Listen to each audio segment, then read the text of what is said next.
Adam Schiff wasn't having it. What started as a routine confirmation hearing quickly turned into a masterclass in accountability, or perhaps evasion. Schiff demanded straight answers on whether Trump's legal picks believed the president could ignore the courts, and what followed was a tangle of dodges, hesitations, and it depends moments that reveal something far deeper about how the law itself is being tested under partisan power. I want to follow up on Senator Kennedy's line of question and ask a similar line of yes or no questions just to put a finer point and make sure that your answers are as definitive as they sounded. So let me start with you, Mr. Edlow. Yes or no, would you ever advise the administration that it could ignore or disregard an applicable district court order because you believe the Supreme Court will ultimately overturn it? Senator, as I said before, yes, just a yes or no question. I don't believe I'll ever be in that position. But you may not. But just like you answered Senator Kennedy, I want to make sure that you were not misleading anyone. So let me ask the question again. Would you ever advise the administration that it could disregard an applicable district court opinion or order because you believe the Supreme Court will ultimately overturn it? Yes or no? I don't want to speculate, but I can't see a situation where I would advise to not follow a court order. So your answer is no, you would never advise them to disregard a district court order, even if you thought the Supreme Court Again, would I don't want overturn to speak. I don't want to speak. I just want you to be precise and answer yes or no. I can't see a time where I would do that. No. Okay. Mr. Geiser, yes or no? Thank you very much, Senator Schiff. I would advise clients to follow court orders. Even if you believe the Supreme Court would ultimately overturn the district court? Well, Senator, as far as yes or no? The answer is the same. The president has said he will follow court orders. The same answer, yes or no? Senator, the president has said he will follow. You were able to answer Senator Kennedy, but I want to make sure that you were not misleading Senator Kennedy. Yes or no, would you ever advise the administration it could ignore a district court order because you believed the Supreme Court would ultimately rule otherwise? Yes or no, would you ever advise them that? Senator, applicable court orders should be followed. That's not my question. Yes or no? Senator, you asked me. Yes or no, Mr. Geiser? It's a simple question. Senator? Mr. Geiser, you were able to answer Senator Kennedy. Are you raising a doubt now about your answers to Senator Kennedy because you can't answer this question? Senator, I would advise clients to follow applicable court orders. Is that a yes or no? I would advise clients to follow applicable. Is that a yes or no? Let me repeat the question so there's no ambiguity about it. Would you ever advise the administration, you're going to be, if you're confirmed, heading the Office of Legal Counsel that helps determine whether actions are lawless or lawful, would you ever advise the administration that it could ignore an applicable district court opinion or order because you believed the Supreme Court would ultimately overturn the order? Yes or no? Senator, if I'm confirmed to lead the Office of Legal Counsel, all right. I would. You're not answering the question. So I guess the answer is to Senator Kennedy, you just might advise the administration to ignore a district court order. How about you, counsel? Thank you, Senator Schiff. In my role as director, I am not asking yes or no. Well, I would thank you. I wish to clarify. I'm not, if confirmed, a director. I'm not acting in a legal capacity at all.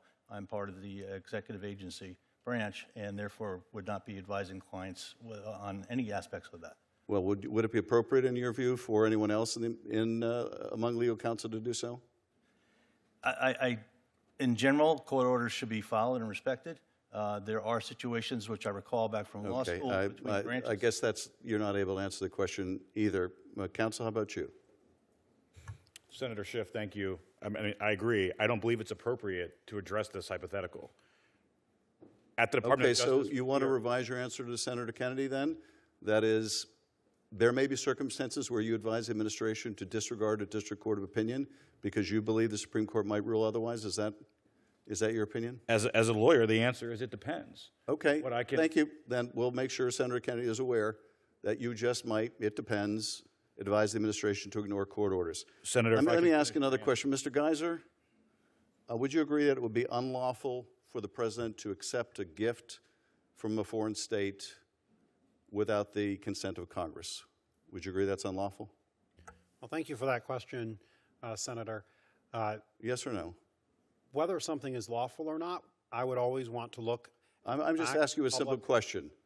Is it unlawful for the president to accept a gift from a foreign state without the consent of Congress? Very simple question. Senator, as a lawyer, I would always give my... I'm not asking you for a preamble, just yes or no.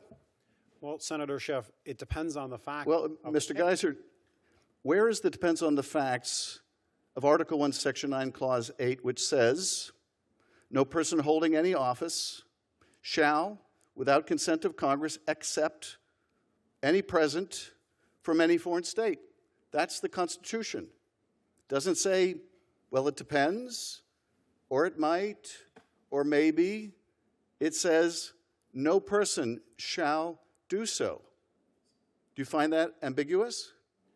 Senator, I thought you were supposed to be the strict constructionists. This is what the Constitution says. Is there an exception for $400 million planes from Gulf emirs? Now here's why this exchange matters. Schiff wasn't just asking a legal question. He was probing the core of the rule of law itself. Think about what's at stake. If those nominated to lead the Justice Department can't clearly say whether the president must follow a court order, that's not just a hesitation, that's a potential crack in the foundation of American democracy. The Constitution isn't a buffet. You don't get to pick which rulings to obey depending on political convenience or which court you think will fix it later. When Schiff pressed for a simple yes or no, the nominees couldn't give one. That's chilling, because the Office of Legal Counsel, the very office they're seeking to lead, is what presidents rely on to determine what's lawful or not. If those people are unwilling to affirm that court orders must be obeyed, that signals a dangerous willingness to bend legal boundaries in favor of executive power.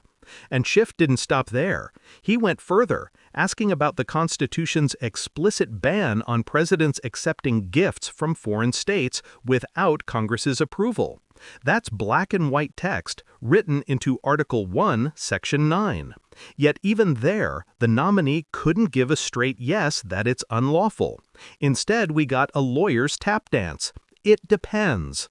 That "it depends" answer says a lot about the kind of government some want to normalize, one where even the Constitution becomes negotiable, where clear lines blur under political loyalty. Schiff's frustration wasn't just about this hearing, it was about the creeping normalization of executive disregard for the law. In simple terms, this is not just about Trump or Schiff. It's about whether those entrusted with enforcing the law believe in the law itself. And that's the question this hearing forces every American to consider. If the people interpreting the Constitution refuse to give a straight answer about obeying it, what does that say about where we're headed as a country? If you found this breakdown useful, don't just scroll. Subscribe to Left Lens for sharp, fearless commentary that goes beyond the headlines and challenges the narratives shaping your democracy.